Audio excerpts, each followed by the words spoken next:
আন্দামান ও নিকোবর দ্বীপপুঞ্জ ভারতের একটি কেন্দ্রশাসিত অঞ্চল। এটি 836টি দ্বীপ নিয়ে গঠিত, যার মধ্যে মাত্র 31টি জনবসতি 2টি দ্বীপ গ্রুপে বিভক্ত। উত্তর আন্দামান দ্বীপপুঞ্জ এবং দক্ষিণ নিকোবর দ্বীপপুঞ্জ একটি 150 কিলোমিটার প্রস্থ চ্যানেল দ্বারা বিভক্ত। পোর্ট ব্লেয়ার হল এই অঞ্চলের রাজধানী এবং বৃহত্তম শহর। চেন্নাই থেকে প্রায় 1100 কিলোমিটার এবং ভারতের মূল ভূখণ্ডের কলকাতা থেকে 1255 কিলোমিটার দূরে অবস্থিত। দ্বীপগুলির পশ্চিমে বঙ্গোপসাগর এবং পূর্বে আন্দামান সাগরের মধ্যে স্যান্ডউইচ করা হয়েছে এবং হুগলি নদীর মুখ থেকে 901 কিলোমিটার উত্তরে অবস্থিত। গ্রেট নিকোবরের দক্ষিণ প্রান্তে ইন্দিরা পয়েন্ট হল ভারতের দক্ষিণতম বিন্দু।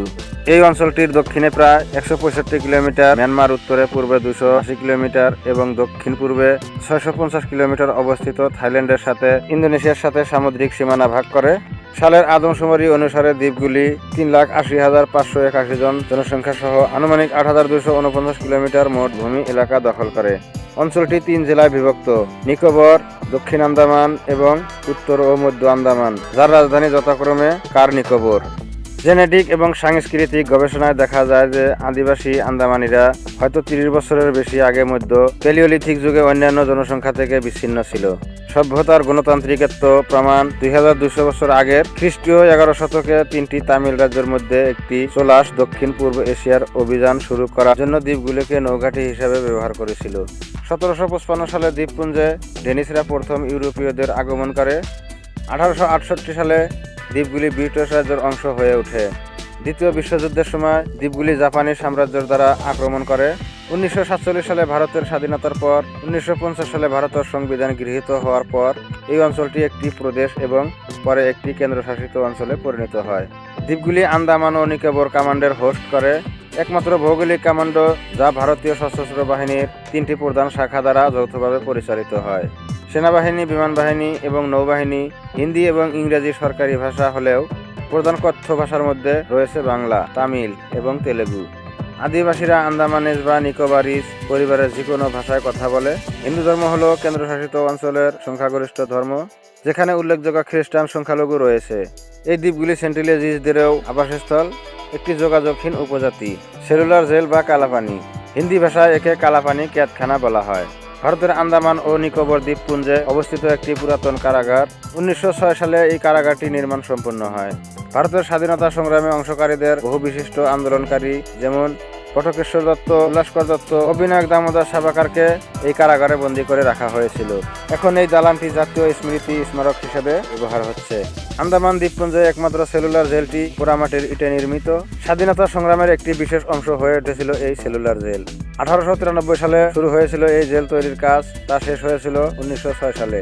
স্বাধীনতার প্রথম যুদ্ধ এবং সিপাহী বিদ্রোহের পর প্রায় 200 জন বিদ্রোহীকে আন্দামান দ্বীপান্তরে পাঠিয়ে দিয়েছিলেন ব্রিটিশরা। বলা হয় 1857 সালের ডিসেম্বর মাসে দ্বীপগুলিকে পরিদর্শন করেছিলেন তারা। 1858 সালের জানুয়ারিতে ব্রিটিশ সরকার একটি প্রতিবেদনও জমা দেন। এ সময় সরকার আন্দামান দ্বীপকে কারাগার বা জেল হিসেবে ব্যবহার করার জন্য সিদ্ধান্ত নেন। প্রথম 10 মার্চে 200 জন বিদ্রোহীকে এখানে আনা হয়েছিল। 19 শতকে যখন ভারত পরাধীন, ঠিক সে সময় স্বাধীনতার সংগ্রাম ছিল তুঙ্গে। অনেক বিদ্রোহীদের ফাঁসি তো দেওয়া হতোই, আবার অনেকের ঠাঁই হতো এই ভয়ঙ্কর দ্বীপে। তখন ব্রিটিশ সরকার ভাবলেন এবার আন্দামানের দরকার এক নিরাপত্তা সমেত একটি কারাগার। তখনই নির্মিত হয়েছিল এই কালাপানি বা সেলুলার জেল। সে সময় বহু বিদ্রোহীকে এই কারাগারে রাখা হতো। ব্রিটিশ রাজকর্মচারী চার্লস জেমস লেল এবং চিকিৎসক এস লেথব্রিজের নেতৃত্বে 2 সদস্যের একটি কমিটি 1890 সালে পোর্ট ব্লেয়ার পরিদর্শন করেন এবং পোর্ট ব্লেয়ারের কাছে নির্মিত হয়েছিল এই কারাগার। বার্মা থেকে লাল রঙের ইট এনে প্রথম তৈরি হয়েছিল এই সেলুলার কারাগার। 1979 খ্রিস্টাব্দের 11 ফেব্রুয়ারি ভারতের তৎকালীন প্রধানমন্ত্রী মোরারজি দেশাই এটিকে জাতীয় স্মৃতি স্তম্ভ হিসাবে স্বীকৃতি দেন। সেলুলার জেল এখন আন্দামান ও নিকোবর দ্বীপপুঞ্জে পোর্ট ব্লেয়ারে অবস্থিত একটি জাতীয় স্মৃতিসৌধ। সেলুলার জেলকে কালাপানিও বলা হয়, কারণ এখানে সমুদ্রের পানি খুবই গভীর এবং কালো রঙের। কালাপানিকে সবচেয়ে ভয়ঙ্কর অপরাধীরাও ভয় পেত। এটা ভাবা হতো যে অপরাধীদের কালাপানি নিয়ে গেলে আর ফিরে আসবে কি আসবে না, এটা নিয়েও সন্দেহ ছিল। কারাগারটি ভারতের স্বাধীনতা সংগ্রামের সময় অনেক উল্লেখযোগ্য ভারতের স্বাধীনতা সংগ্রামী এবং রাজনৈতিক কর্মীদের বন্দী করার জন্য পরিচিত ছিল। সেলুলার জেলে প্রতিটি ইটে আছে প্রতিরোধ, কষ্ট ও ত্যাগগ্রাহী গল্প। ভবনটি নির্মাণে ব্যবহৃত ইটগুলো বার্মা থেকে আনা হয়েছিল, যা আজকের মিয়ানমার নামে পরিচিত। 1857 সালে স্বাধীনতার প্রথম যুদ্ধের পরে ব্রিটিশদের দ্বারা আন্দামানে যে শাস্তিমূলক বন্দোবস্ত প্রতিষ্ঠিত হয়েছিল তা ছিল বাইপার দ্বীপের বিশাল এবং ভয়ঙ্কর জেলে মুক্তিযোদ্ধাদের যন্ত্রণাদায়ক গল্পের সূচনা, এবং তারপরে সেলুলার জেল, যে সমস্ত দেশপ্রেমিক ব্রিটিশ রাজের বিরুদ্ধে আওয়াজ তুলেছিলেন তাদের এই জেলে পাঠানো হয়েছিল, যেখানে অনেকের মৃত্যু হয়েছিল। কারাগারটি 7টি ডানা সহ একটি 3তলা ভবন হিসেবে নির্মিত হয়েছিল। প্রতিটি ডানা কেন্দ্রীয় টাওয়ার থেকে তারকা মাছের বাহু বা চাকার স্পোকের মতো প্রসারিত। প্রতিটি ডানা একটি একক সারি সহ, যদি ঘরগুলি লোহার গেটের দরজা নিয়ে বন্ধ করা হয়, সবগুলি একই দিকে মুখ করে এবং একটি বারান্দার দিকে খোলা থাকে, যা ডানার পূর্বে দৈর্ঘ্য চলমান এবং গ্রিল করা লোহার বেড়া দিয়ে।